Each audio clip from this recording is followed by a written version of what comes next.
Brought to you by the Marvel Comics Group. G.I. Joe #1 made its publishing debut on June of 1982. With a fantastic story by the legendary Larry Hama and action-packed pencils by 1970s Incredible Hulk artist Herb Trimpe, this book is undeniably a classic. I'm a die-hard G.I. Joe fan who's been following the comics for almost 40 years. I even wrote, produced, and directed a G.I. Joe fan film, which you can see the trailer for if you scroll down through my channel. But don't take my word for it. In this video, I'll explain 10 reasons why this story, titled Operation Lady Doomsday, remains to this day sheer comic book perfection. Number 1. High-speed action. Right from the jump, the intrigue begins. During a press conference aboard a high-speed train, the global terrorist group Cobra strikes. Their target, Dr. Adele Burkhart, the nuclear physicist partly responsible for the Doomsday Project. Amidst the congestion of reporters is the Baroness. Her and her undercover Cobra agents carry guns disguised as cameras. In the close-quarters firefight, the Baroness quickly dispatches Dr. Bernhardt's security detail, and just like a heart-racing James Bond intro, makes off with her horrified captive.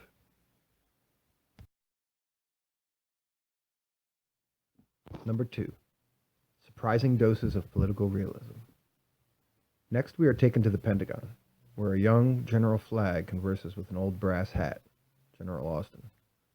As the two consider a military response to Cobra's crimes, their dialogue dances around the idea that mobilizing a rescue attempt for the Doctor may not be worth the potential loss of the soldiers' lives sent on that mission. They even point out that Dr. Burkhart is received by the masses either as a scientific savior or the herald of humanity's end. Considering not rescuing her at all is hardly an idea you'd toss around nonchalantly at kids, assuming the target readers are a young audience, and so I applaud these brave, mature moments when they do pop up. Number 3. This is not a slow origin story. As Flagg and Austin continue to ponder a solution, we learn that Cobra already is, and has been, a thing. This story does not delve into the past. It paints a very clear picture to us of a present world, where a ruthless terrorist organization has already propagated its threat of world domination across the globe, and has truly grown into a force to be reckoned with. A decision is made. General Flagg decides to fight fire with fire. Orders are issued to Colonel Clayton Abernathy, codename Hawk, to mobilize his specialized response team. And that brings us to number 4. G.I. Joe is the perfect team. Comprised of a unique blend of characters, this diverse and deadly Special Forces unit has been specifically designed to face such threats as Cobra. Their headquarters exists far from the public eye, in a secret underground facility, the Pit. Hawk arrives, determined.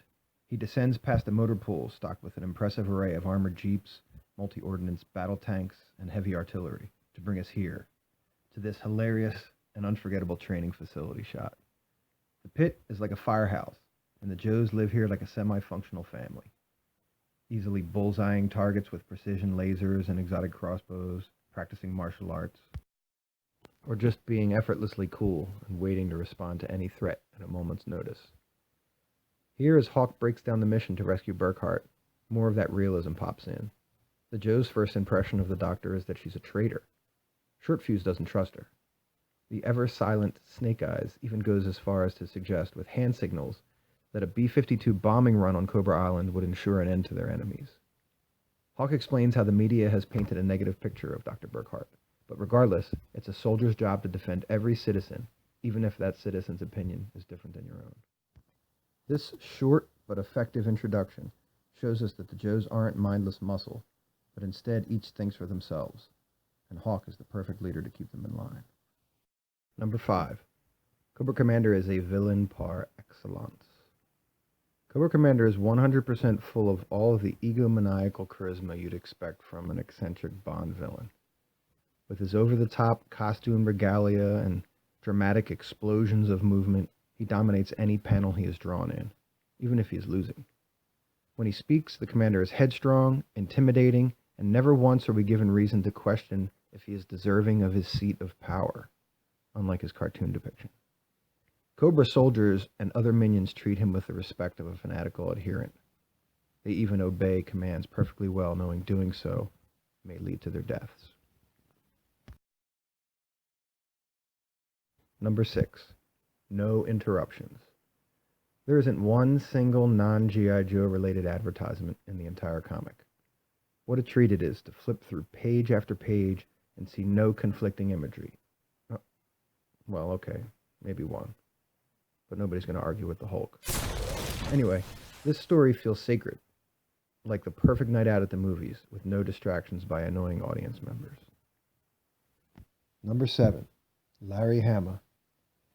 Veteran, actor, artist, editor, Hama pours every ounce of his being into G.I. Joe.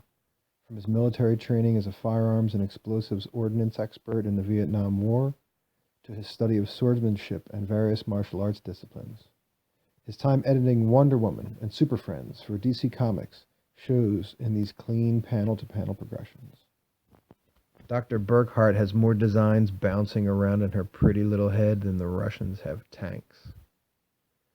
This book is an almost 40-year-old glimpse into the past, and Hama's PG-rated wisecracks will give you a good old humor knee slap, similar to one you'd get from a dad joke around the holiday table.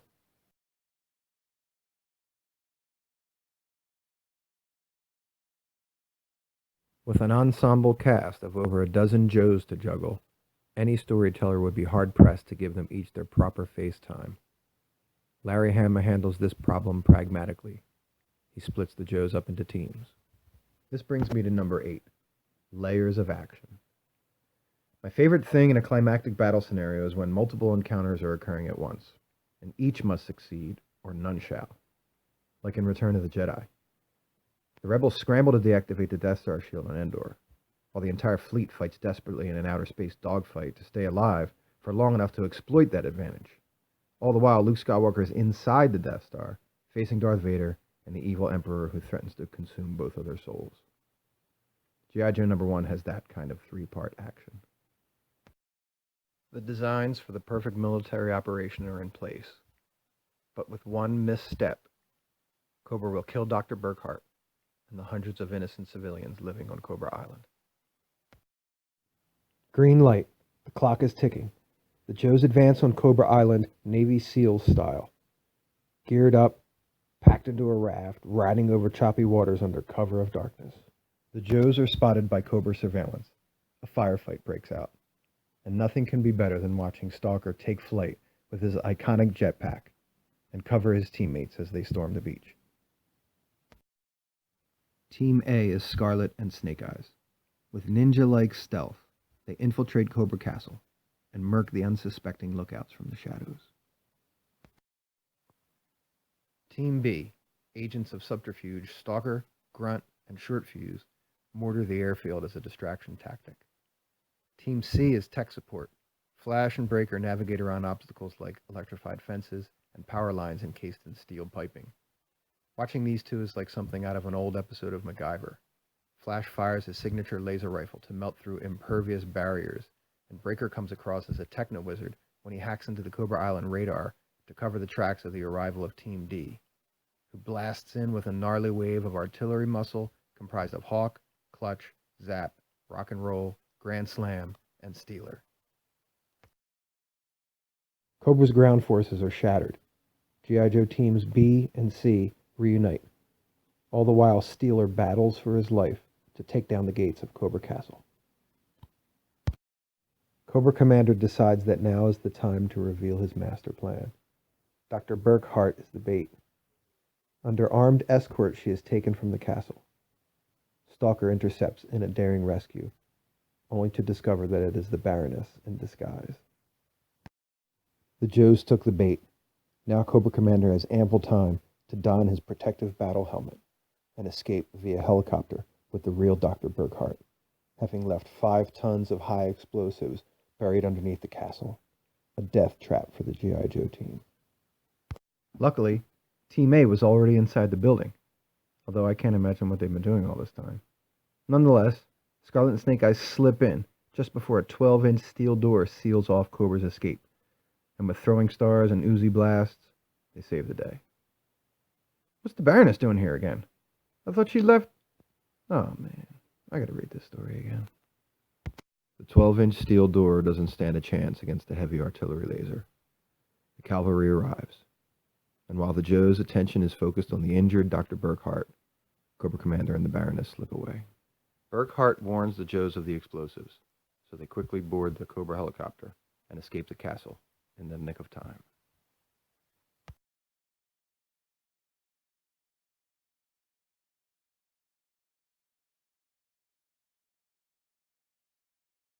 Number 9. Bonus Story. There is an entire extra adventure placed in the back of G.I. Joe number 1. The story takes place in the far-off Arab Emirates, in the scorching deserts. Scarlet, Rock and Roll, and Snake Eyes battle against insurmountable odds. It's a tale of survival and desperation, and through it, the surprising bonds of friendship are formed, on loyalty and trust, and the Joes pull through. Number 10. Portrait Gallery. The icing on the cake for G.I. Joe number 1 is a beautifully rendered emporium of some of our favorite characters. Each of these full-page spreads expertly captures the personality of the subject, their charisma, the humor, the thrill of adventure, or the mundane duties of a soldier. And those were my top 10 reasons why G.I. Joe number 1 is an undeniable classic. I hope you enjoyed this review, and if you want to see any more videos like this, please leave a comment below. I could be found on Instagram at maninabubble, where you can see my toy photographs, and my GoFundMe account is GoFundMe Help Pete G Make a Movie, where you can help us continue with our production struggles in finishing G.I. Joe Chaos Agenda. Thank you for subscribing. Please hit the notification bell, and I'll be talking to you soon. Thank you.